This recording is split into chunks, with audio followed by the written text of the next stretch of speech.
A silent rider buys a mother and child, unaware that she would heal his heart. I ain't saying nothin'. Just don't send me back. The wind tore through the barren plain, dry and merciless. It was a wind that knew nothing of comfort, only of erosion, stripping the land down to its bones and whistling through the skeletons of long-dead trees. Elias Thorne felt it as a familiar companion, a presence that matched the hollowed-out landscape of his own soul. His homestead was a lonely island in a sea of dust and rock, a small cabin and a sturdy barn he had built with his own hands, each plank and nail a testament to a life of deliberate solitude. He was a man made of silence, his words as sparse as the rain in this godforsaken territory. His days were a rhythm of work, chopping wood, mending fences, tending to the 2 horses that were his only company. The creak of floorboards under his heavy boots and the distant howl of a coyote were the only sounds that regularly broke the quiet. His eyes, the color of a slate evening sky, were tired. They were eyes that had seen everything and now chose to see nothing at all. He lived in a state of emotional numbness, a self-imposed exile from a world that had taken too much. The pain of the past was a constant, low hum beneath the surface, a wound he refused to touch, letting it fester in the cold darkness of his memory.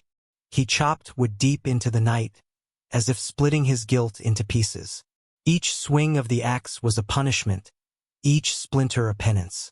He was a man hiding from ghosts, and the vast, empty wilderness was the only place big enough to contain them.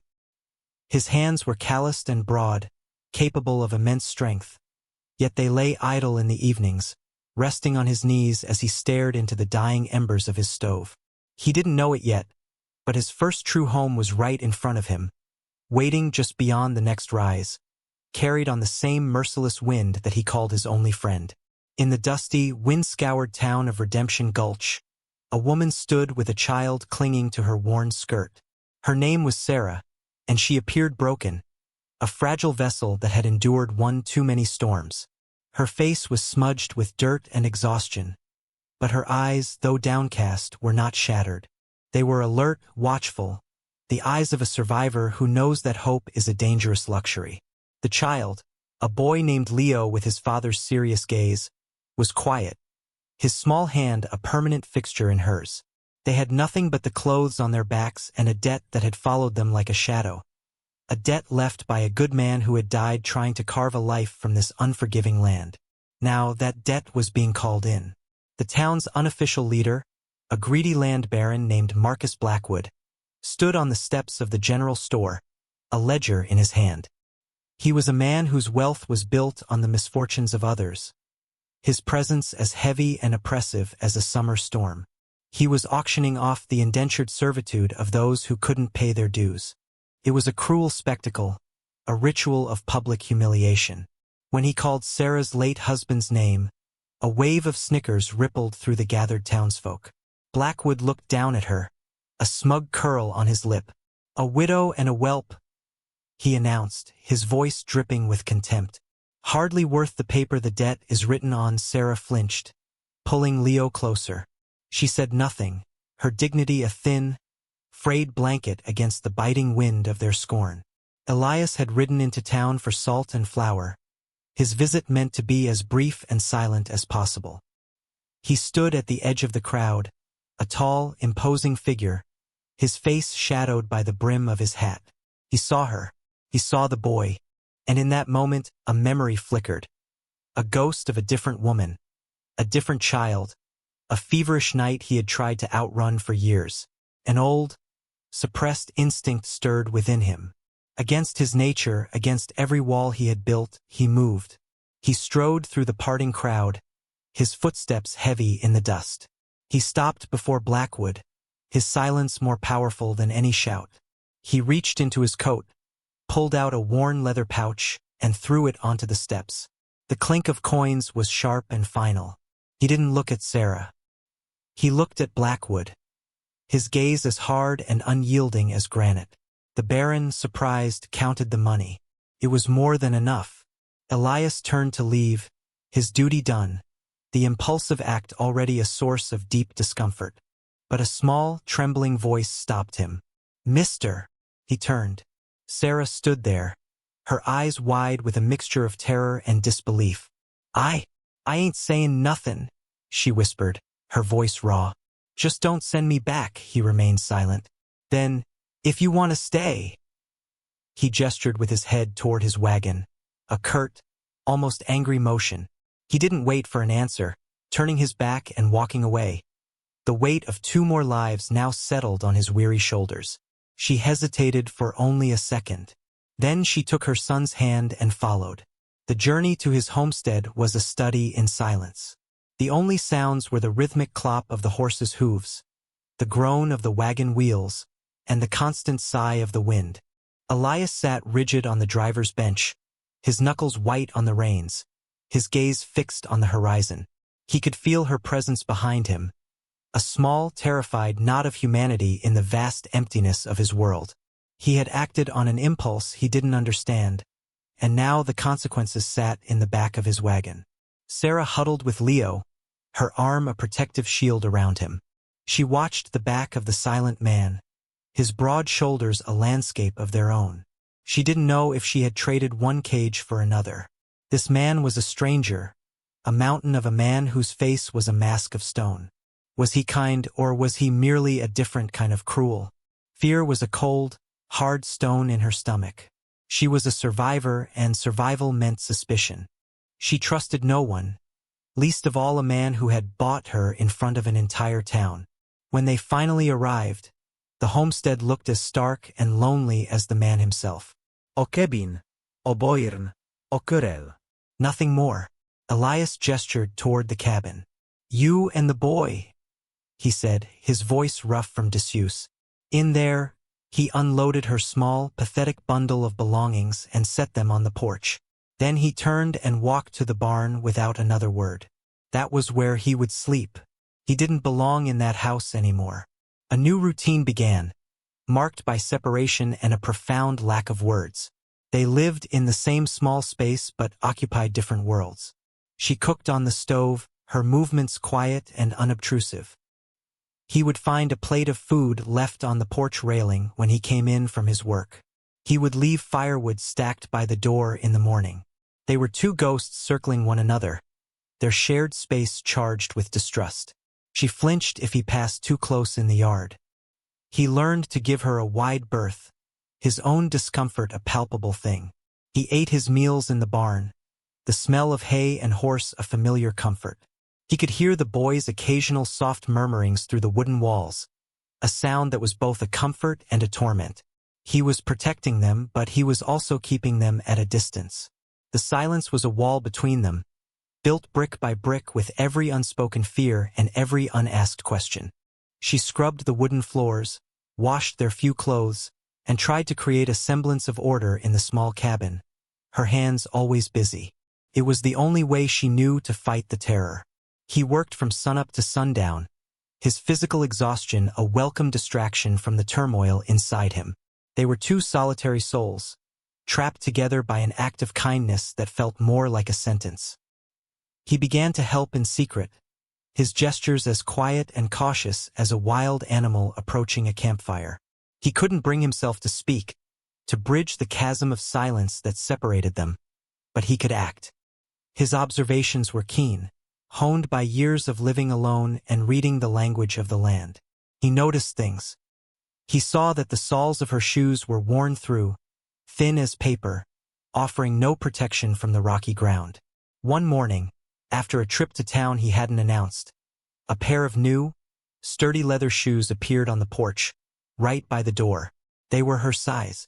There was no note, no explanation. They were simply there, a silent offering. Sarah found them and froze, her heart pounding with a familiar mix of suspicion and a fragile, unfamiliar hope. She looked toward the barn, but he was nowhere in sight. She took the shoes inside, her hands trembling slightly as she touched the smooth, solid leather. She didn't wear them for 2 days, as if accepting the gift would mean accepting a new kind of debt. Then, one cold morning, she put them on. They fit perfectly. As the days grew shorter and a frosty air settled over the plains, he saw how Leo shivered, his small coat thin and inadequate. The firewood pile by the cabin door grew steadily larger, far more than she could possibly use in a day. He would rise before dawn, the biting wind stinging his skin, and chop and stack the wood with deliberate, rhythmic swings, ensuring she would never have to worry about the cold. He was building a fortress of warmth around them, one log at a time. He watched the boy sometimes from a distance. Leo rarely played. He sat on the porch steps, drawing patterns in the dust with a stick, his face serious and old for his years. One evening, in the smoky lamplight of the barn, Elias took a piece of scrap wood and his whittling knife. His large, rough hands, so used to the heft of an axe, moved with surprising delicacy. Over several nights, he carved a small, detailed horse. He sanded it smooth with a piece of worn leather until it felt warm and alive in his palm. The next day, he left it on the porch railing, right where the boy would see it. Leo found it. He picked it up, his eyes wide with wonder. He ran a small finger over its carved mane and tail. He looked around, searching for the giver, but the yard was empty. Elias watched from the shadows of the barn, a strange, tight feeling in his chest. A short while later, he saw the boy galloping the small wooden horse across the dusty porch, a faint, imaginary neigh breaking the oppressive silence. A crack had appeared in the ice. The blizzard arrived without warning, a swirling vortex of white that swallowed the sky and erased the world. It descended upon the homestead with a furious howl, piling snow in deep drifts against the cabin and the barn. The temperature plummeted. The wind shrieked like a banshee, rattling the wooden door and finding every tiny crack in the walls. Elias fought his way from the barn to the cabin, the short distance a brutal battle against the storm. He knew the barn's defenses wouldn't hold against this. For the first time, they were forced into the same small space, trapped together by the storm's fury. The air inside the cabin was thick with tension. The stove in the center of the room became their world, a small circle of warmth and light in the raging darkness. Elias kept it fed, his movements economical and deliberate. Sarah sat in a rocker on the far side of the room, Leo asleep in her lap, her body rigid. The storm raged for a day, and then another. On the second night, Leo woke with a cry. He was burning with fever. His skin was hot and dry, his breathing shallow and ragged. Sarah's composure shattered. Panic, cold and sharp, seized her. She held him, rocking him, whispering his name, her face a mask of raw terror. She had seen this before. This was how she had lost her husband. Elias froze, the sound of the boy's labored breathing a terrible echo from his past. The ghost he had been running from was here, in this room, in the form of a sick child. For a moment, the old numbness threatened to consume him. But then he looked at Sarah's desperate face, and something broke open inside him. He moved, his hesitation gone. "Let me," he said, his voice low but firm. He gently took the boy from her arms. She didn't resist, her strength gone. He laid Leo on the cot and felt his forehead. His hands, weathered and scarred from years of hard labor, were surprisingly gentle. He went to a small wooden chest in the corner, one he hadn't opened in years. Inside were dried herbs, bundles of sage and yarrow, remedies his mother had taught him. He worked quickly, crushing the herbs and mixing them with hot water to make a poultice. Sarah watched him, her fear warring with a dawning sense of awe. He was not the cold, distant man she had imagined. He was calm, capable, focused. He gently applied the warm compress to Leo's chest and forehead, his touch unobtrusive and reliable. He sat with the boy through the long, dark hours of the night, changing the compresses, whispering quiet, soothing sounds that weren't quite words. Sarah sat across from him, watching. The storm outside raged on, but inside the cabin, a different kind of storm was passing. As the first pale winter sun broke through the clouds, the blizzard receded. Leo's fever had broken. He was sleeping peacefully, his breathing deep and even. Sarah looked at Elias, his face haggard in the morning light, his shoulders slumped with exhaustion. Words were inadequate. She simply nodded, a deep, profound acknowledgement passing between them. He nodded back. The ice was gone. When the snow finally melted enough to clear a path, they needed supplies. The trip to Redemption Gulch was a necessity, but a heavy sense of dread hung in the air. The town represented everything they had both tried to escape: judgment, cruelty, and painful memories. As they rode in on the wagon, Elias felt the familiar stares of the townsfolk. Whispers followed them like buzzing flies. Sarah kept her gaze lowered, her hand resting protectively on Leo's shoulder. She felt exposed, vulnerable, the brand of her public humiliation still raw on her skin. They were heading for the general store when Marcus Blackwood stepped out onto the boardwalk, blocking their path. He had a cruel, knowing smile on his face. He looked from Elias's stony expression to Sarah's averted eyes, and his smile widened. "Well, well, Thorne," he said, his voice loud enough for everyone to hear. "Enjoying your purchase? Tell me, did you get your money's worth out of the widow?" A few of the men loitering nearby laughed, a harsh, ugly sound. Sarah flinched as if struck. She pulled Leo closer, her body trembling, trying to shield him from the venom in Blackwood's words. She felt the familiar shame wash over her, hot and suffocating. She was property in their eyes, a thing to be bought and mocked. The child clung tightly to her, his small face buried in her skirt. Elias had spent years avoiding confrontation, swallowing anger, turning his back on the world. His first instinct was to ignore them, to get the supplies and leave. But he looked at Sarah. He saw her suppressed pain, her quiet dignity being shredded before his eyes. He saw the fear in the small boy hiding behind her. And the man who had hidden in the wilderness for so long was gone. A different man stood in his place. He stepped down from the wagon. He didn't rush. His movements were slow, deliberate. He walked around the wagon and stood directly in front of Sarah, placing himself between her and Blackwood. He was a mountain of a man, solid and immovable. He didn't say a word at first, his silence a challenge. He simply stared at Blackwood, his slate-gray eyes cold and hard as a winter frost. The laughter died in the men's throats. Blackwood's smirk faltered. Then Elias spoke, his voice not loud, but carrying a weight that cut through the silence. "She's with me," he said, his gaze never leaving Blackwood. He paused, letting the words settle. "Not bought, chosen." The crowd fell silent. The words hung in the air, a public declaration, a shield. It was an act of profound protection, a redemption offered not with money, but with honor. Blackwood, for once, had no response.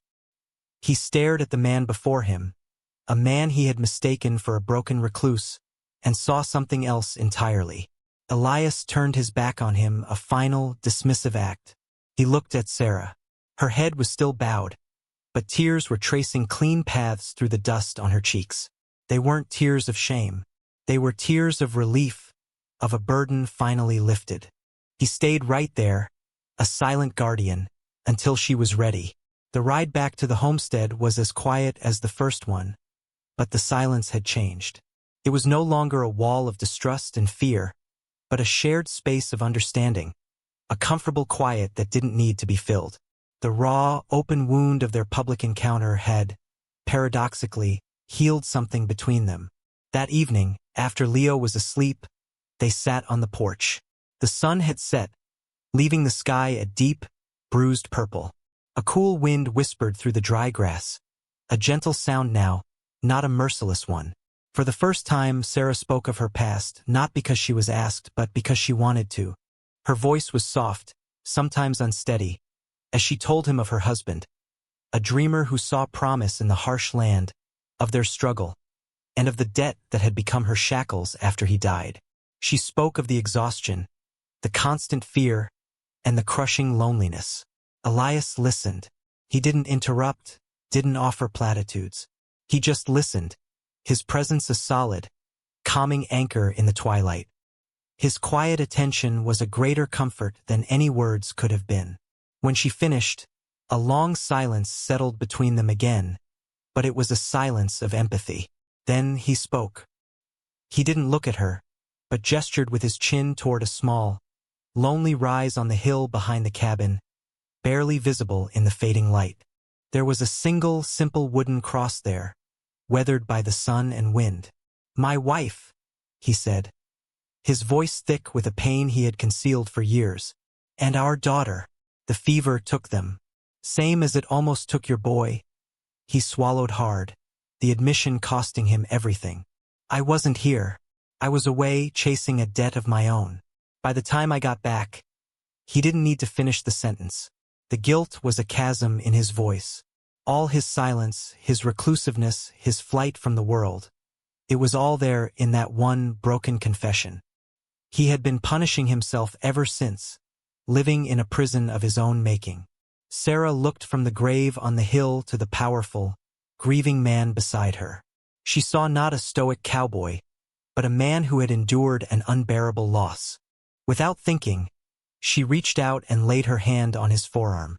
His muscles tensed for a moment, then relaxed under her touch. It was a simple gesture, a bridge across their two solitudes. His hand, large and calloused, covered hers. They sat there for a long time as the stars emerged, two survivors who had finally found solace not in forgetting the past, but in sharing its weight. They were no longer alone.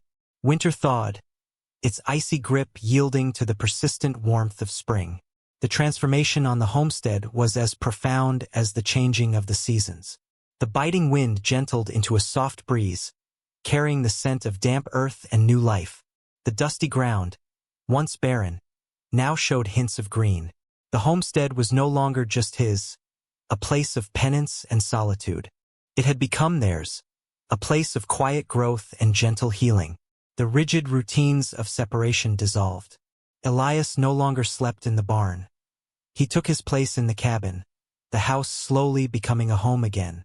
The silence between him and Sarah remained, but it was now a language of its own, rich with unspoken understanding and growing affection. Laughter, a sound that had been absent for years, began to fill the air. It started with Leo. Freed from the weight of his mother's fear, he became a boy again. Elias, in his quiet way, nurtured it. He taught Leo how to whittle, his large hands guiding the boy's small ones, carving little animals from scraps of wood. He showed him how to track rabbits in the soft earth and how to listen for the call of a hawk on the wind. One afternoon, as Elias was lifting a heavy log, Leo looked up at him with wide, serious eyes. "You're even bigger than my house," the boy said, a statement of pure, innocent awe. Elias froze, the log held effortlessly in his arms. He looked down at the boy, and then at Sarah, who was watching from the porch, a soft smile on her face. A strange, unfamiliar emotion constricted his chest. He felt a stinging in his eyes, a sensation so foreign he didn't recognize it at first. He turned his head away quickly, but not before a single tear escaped and traced a path down his weathered cheek. It was a tear for the family he had lost, and for the one he was so unexpectedly finding. Sarah planted a small garden by the cabin, her hands digging into the rich soil. She planted carrots and beans, things that would sustain them, but she also planted a few wildflowers she had found by the creek. It was an act of faith, a belief in the future. The bright splashes of color against the drab landscape were a testament to her resilient spirit. The homestead thrived under their combined care. The fences were mended, the garden grew, and the small cabin felt less like a shelter and more like a sanctuary. From dust and silence, a home was growing. From closed hearts, a family was forming. Love grows where no one looks. It is not a sudden bloom, but a slow, quiet unfurling, like a desert flower that waits for the one perfect rain. For Elias and Sarah, it grew in the spaces between words, nurtured by shared work and silent understanding. It was in the way he watched her tend her garden, her presence a quiet light in his world. It was in the way she mended his shirt, her stitches small and neat, a gesture of care that spoke volumes. Their love wasn't born of grand passion or flowery declarations, but forged in the crucible of hardship and redeemed by simple, honest gestures. It was a love built on the solid bedrock of mutual respect and the recognition of a kindred spirit. He saw in her a strength he had never known, a dignity that had survived the cruelest of trials. She saw in him a gentleness concealed beneath a rough exterior, a deep well of kindness he had tried to hide from the world and from himself. He didn't know he was capable of such tenderness until he found himself fixing a loose floorboard so she wouldn't trip, or saving the brightest apple for her plate. She didn't know she was capable of such trust until she found herself leaning on his strength, not out of necessity, but out of choice. Their connection was a quiet melody played on the strings of daily life. It was the comfort of his presence by the fire in the evening, the shared glance over Leo's sleeping head, the easy rhythm of their work side by side. They had both been survivors enduring life alone. Now they were learning to live together. The narrator, standing unseen on the edge of this quiet world, can see the truth plainly. The greatest transformations are the most silent ones. A man who had walled himself off from all feeling learned to open his heart again, not through a dramatic confrontation, but through the simple act of caring for another. A woman who had been taught that the world was a place of cruelty and loss learned to believe in goodness again, not through a promise, but through the evidence of 100 small, reliable kindnesses. Their story is a testament to the resilience of the human heart and its quiet, stubborn insistence on finding a home, even in the most desolate of landscapes. The spring air, sweet with the scent of wildflowers and damp earth, drifted through the open window of the cabin. It was a scent of new beginnings. Elias sat on the porch, the late afternoon sun warm on his back. In his hands was his whittling knife, but he wasn't carving a small toy.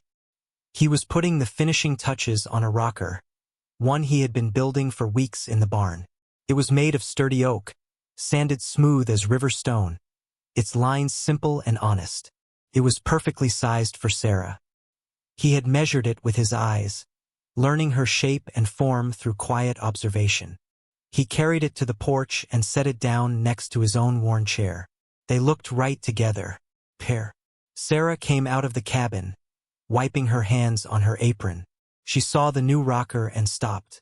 She looked at it, then at him, her eyes asking the question she wouldn't speak. He looked at her, his gaze steady and calm. The time for hiding in silence was over. The time for secrets and separation was a distant memory. He had faced the ghosts of his past and the judgment of the world, and he had found his strength not in solitude, but in connection. He had built a fence, planted a garden, and saved a child. Now he was building a future. He didn't make a grand speech. His words were as simple and solid as the chair he had built.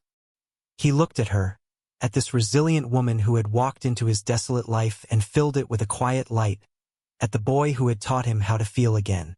He looked at the home they had made from the dust. "Stay here," he said. It wasn't a request. It wasn't a command. It was a statement of truth, a promise of permanence, an invitation to a shared life. A slow, beautiful smile spread across Sarah's face, lighting up her tired eyes. She walked over to the rocker and sat down, her hand resting on his. She was home. From dust and silence grew a home. From closed hearts, a family. Their story reminds us that the deepest wounds can be healed not by grand gestures, but by the steady, quiet application of kindness, and that true strength is found in the courage to protect and to love. If the story touched you, like warm light in a cold night, then carry it with you.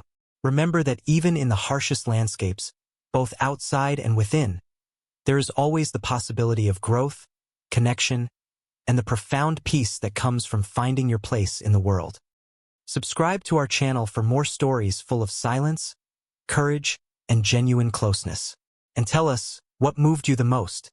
We'll see you again, where silence means home.